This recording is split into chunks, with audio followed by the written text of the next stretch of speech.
Way back in 1987, Prince Harry has long been considered the rebellious royal. He's well-founded, as private letters written by his mother, Princess Diana. The handwriting is unmistakable, but in any case, the signature confirms that these letters were written by Princess Diana. Two princesses who were never close shared a secret letter. Princess Anne, bound by duty, and Princess Diana, driven by emotion, were worlds apart, begging to be heard and seen.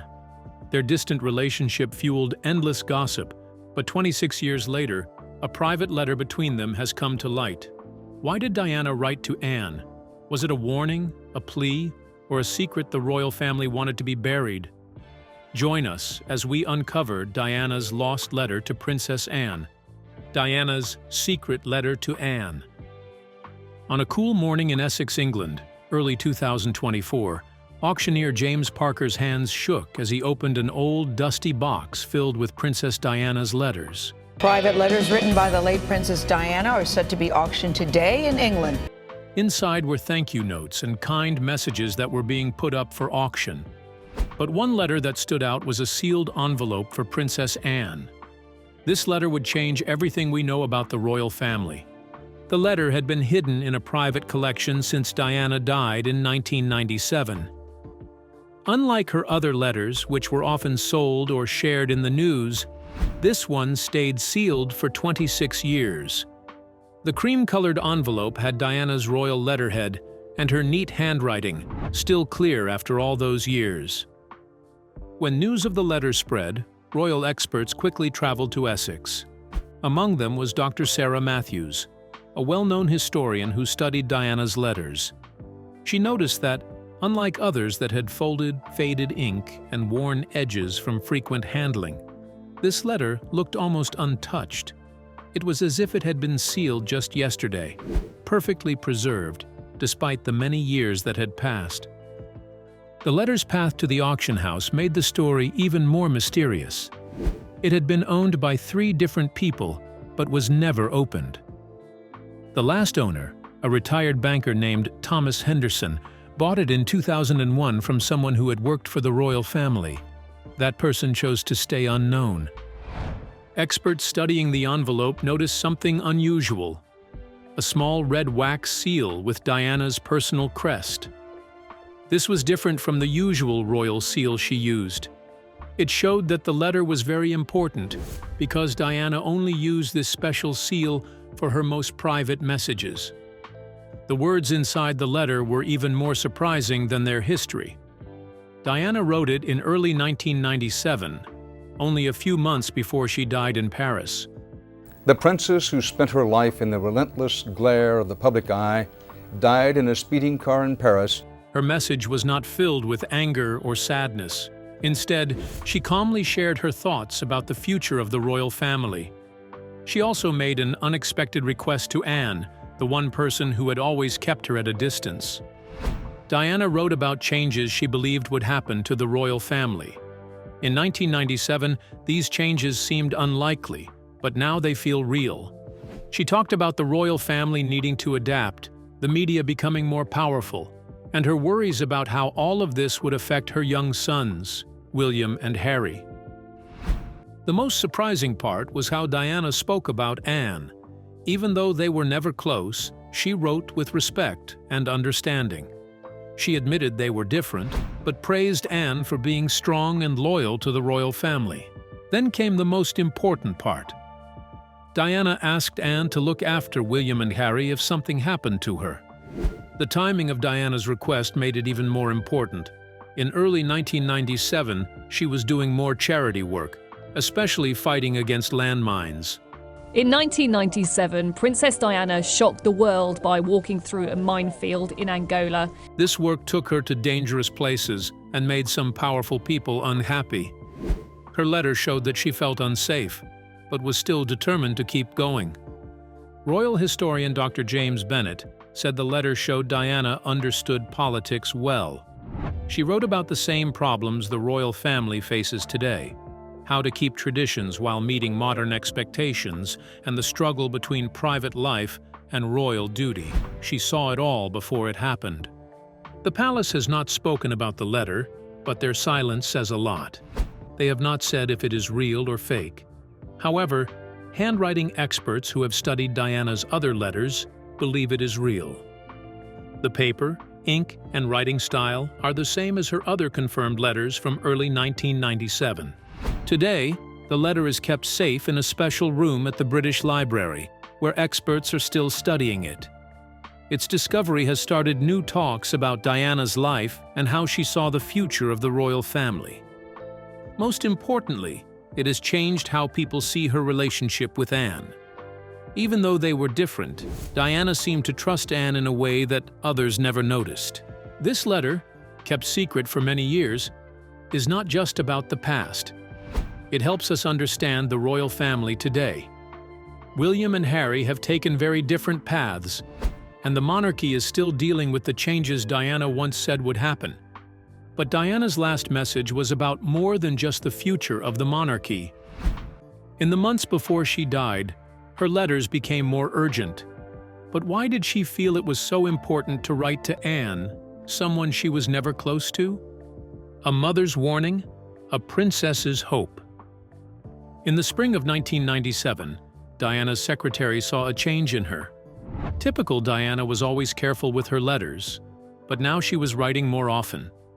Her neat handwriting, usually smooth and graceful, looked rushed, like she felt she was running out of time. Ken Williams, a former royal protection officer who worked with Diana in her last months, remembered how uneasy she seemed. She often stayed up late at night writing. Sometimes, he would find her in the early morning, still at her desk, with sealed letters all around her. These letters were not her usual kind messages to friends or thank you notes to charities. They were serious, full of warnings, secrets, and what felt like final instructions. Her butler, Paul Burrell, got one where she wrote about dark forces around her. Had a front row seat to the royal family from inside the household. Paul Burrell spent 20 years working alongside the royals. He started as a footman to the Queen before becoming Princess Diana's butler. Her friend Lucia Flecha de Lima received another, mentioning powerful people who wanted her to be quiet. The letter to Anne was different from the others. Written on Diana's own paper from Kensington Palace, it showed a side of her that few knew: calm, thoughtful, and able to see the future. She wrote about the royal family's old ways falling apart and how William and Harry would need the freedom to make their own choices. Diana's private secretary from 1996 to 1997, Patrick Jefferson, explained that Diana had been paying attention to Anne for a long time. Even though they were very different, Diana respected the way Anne stayed true to herself while still serving the royal family. She noticed something in Anne that many others overlooked. The letter revealed how well Diana understood the struggles her sons would face. She wrote about the strict royal rules, the never-ending public attention, and the pressure to always appear perfect. These were not just a mother's concerns, they were warnings from someone who had experienced it all. Lady Sarah McCorquodale, Diana's sister, later said that Diana had shared the same worries with her family. She believed the royal family would have to change, whether they wanted to or not. She was afraid that her sons would be stuck in the middle of it all. The most surprising part of the letter was Diana's request to Anne. She didn't ask for protection in the usual way. Instead, she asked for understanding. She wanted someone to help William and Harry with royal life while allowing them to be themselves. Anne, who had always followed her own way in the royal family, seemed like the right person. The letter also spoke about Diana's charity work, especially her fight against landmines. She wrote about her trips to Angola and Bosnia, saying this work gave her purpose beyond being a princess. But it also brought danger. She had upset important people by getting involved in political issues. A former BBC royal reporter, Jenny Bond, spoke about why the timing was important. In early 1997, Diana was at a turning point.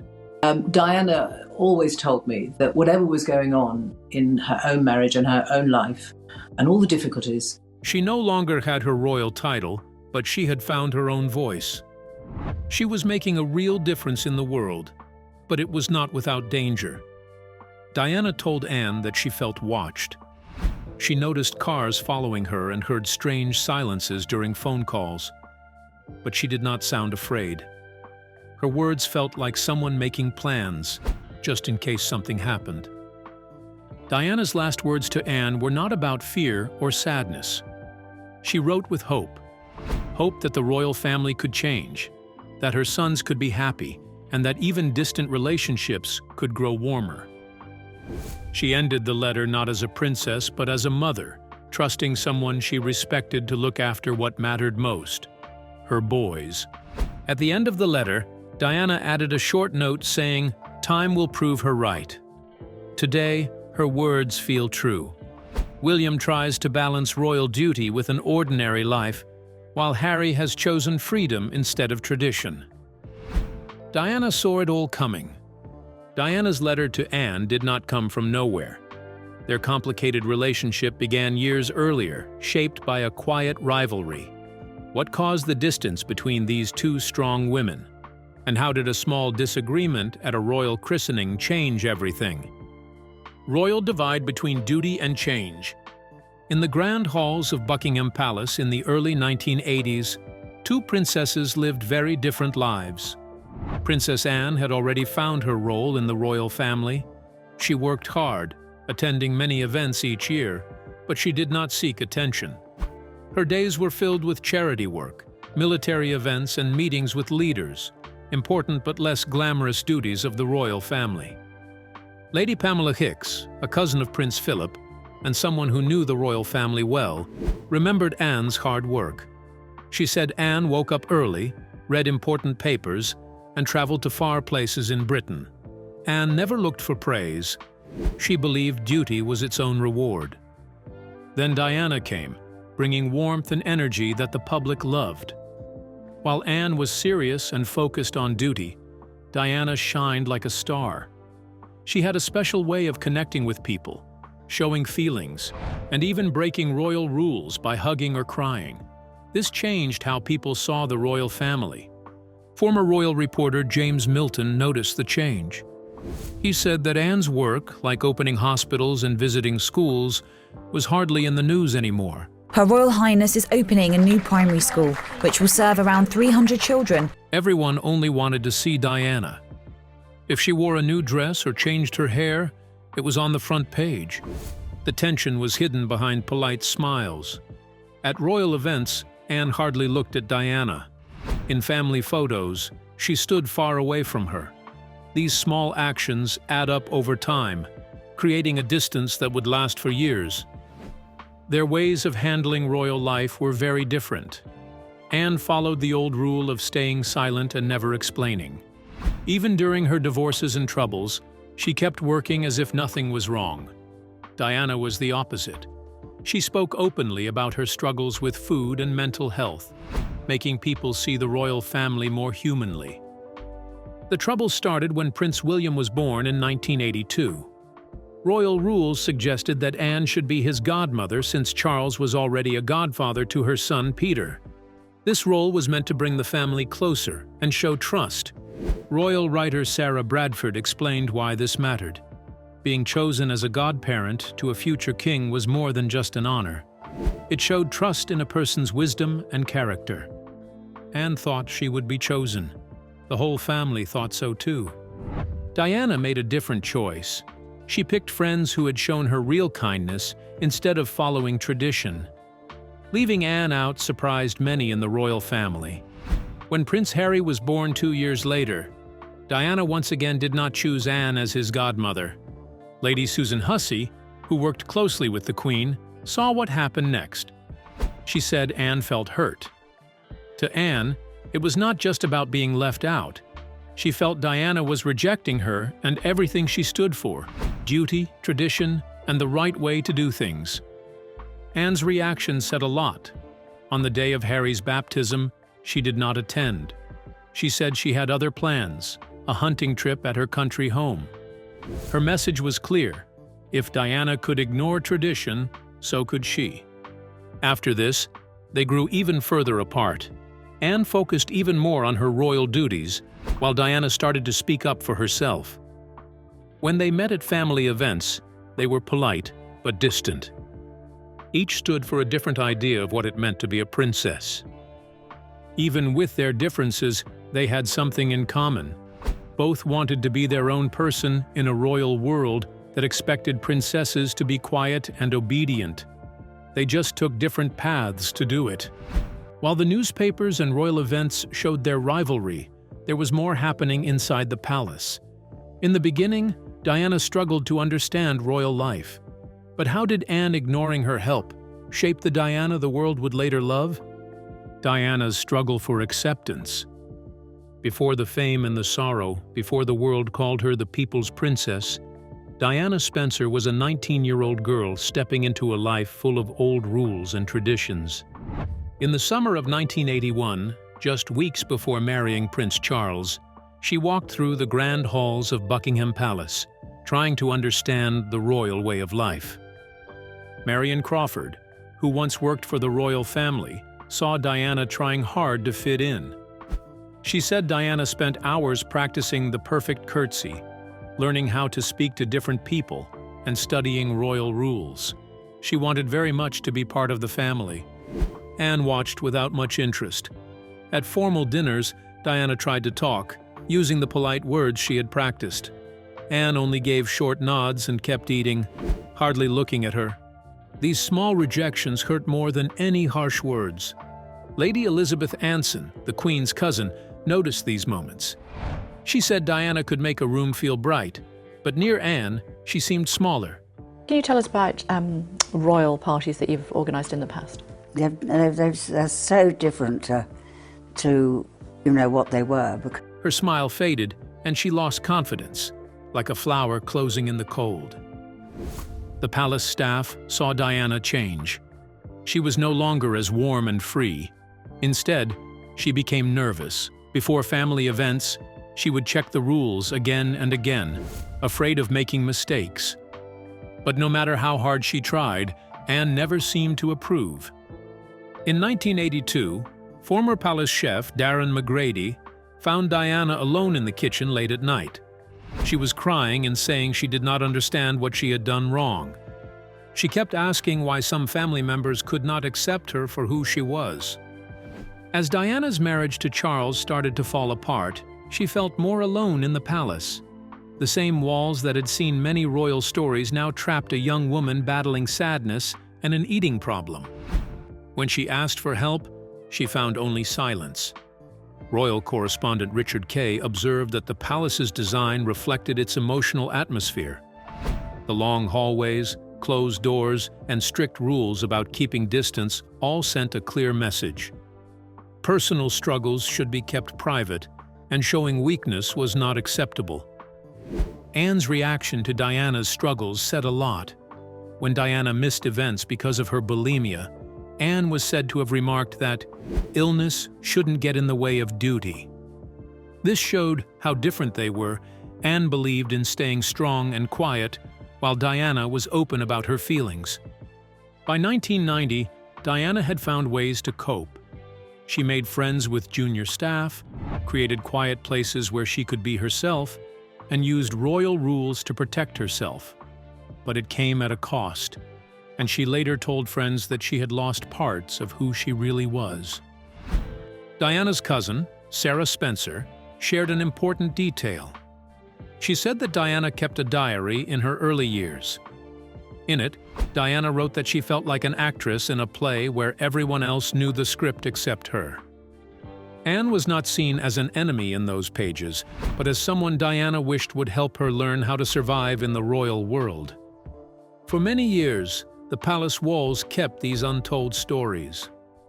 Now, Diana's newly found letter to Anne reveals her last effort to close the distance between them, one that had deeply shaped both their lives in ways no one expected. The same palace walls that once kept Diana quiet would later reveal the truth of her words. As her sons grew up and made their own choices, how many of Diana's warnings to Anne would come true? And what did Anne do with this understanding? The prophecy fulfilled. In 2024, William and Harry are living their lives in very different ways, just as their mother predicted. People who follow the royal family are amazed at how right Diana was. The letter she wrote to Anne in the last months of 1997 does not seem like a desperate warning, but more like a clear map of the future that has now come true. Margaret Wells, who once worked for both Diana and Anne, shared an interesting detail. She said Anne keeps an old copy of the Times from August 1997 in her study at Gatcombe Park. The headline says, "Diana calls for royal change." Many people thought Diana was overreacting at the time, but now it is clear she understood things others did not. William, who will be king one day, has found a way to respect tradition while also making changes. He married Catherine Middleton, who was not born into royalty, just like his mother. Their way of raising children is similar to Diana's. Their kids go to regular schools, do everyday activities, and show love in public. Even a future king has school day nerves. These are all things Diana wanted, as she wrote in her letter. Former Royal Protection Officer Graham Sterling remembered how Anne quietly influenced William. After Diana passed away, Anne supported William's modern way of handling royal duties. She never talked about it in public, but those who worked inside the palace saw how she defended his choices during private family meetings. Harry's path was even more different. In 2020, he left his royal duties with Meghan Markle, shocking the royal family. But Diana had seen this coming. In her letter to Anne, she wrote about the heavy pressure of royal life and how one of her sons might one day choose freedom instead of duty. Royal historian Dr. Eleanor Bradford explains how Anne reacted differently. While other family members spoke against Harry's choices, Anne said nothing. She did not support or criticize him. This was very much like what Diana had written in her letter about how to handle such a situation. The royal family still struggles to keep up with modern times, just as Diana expected. She warned that if they did not change, they might become less important. Now, news stories show this happening. Old royal rules do not always fit with what people expect today. Just as she had said, people who work in the palace say Anne has changed a little since Diana passed away. She still works in her usual serious way, but she has helped make the royal family smaller and given younger royals more freedom. These changes match what Diana had wanted. Sarah Armstrong Jones, a close friend of both princesses, says Anne never talks about the letter. But the way she acts shows something else. She now quietly supports the same changes Diana wanted. Fewer royals working, more focus on real charity work, and less attention on big royal events. Today, the royal family is dealing with many serious challenges, and it seems that Diana's words to Anne have come true. The family is finding it hard to stay important in a changing world while holding on to old traditions. At the same time, they must find ways to adapt and move forward.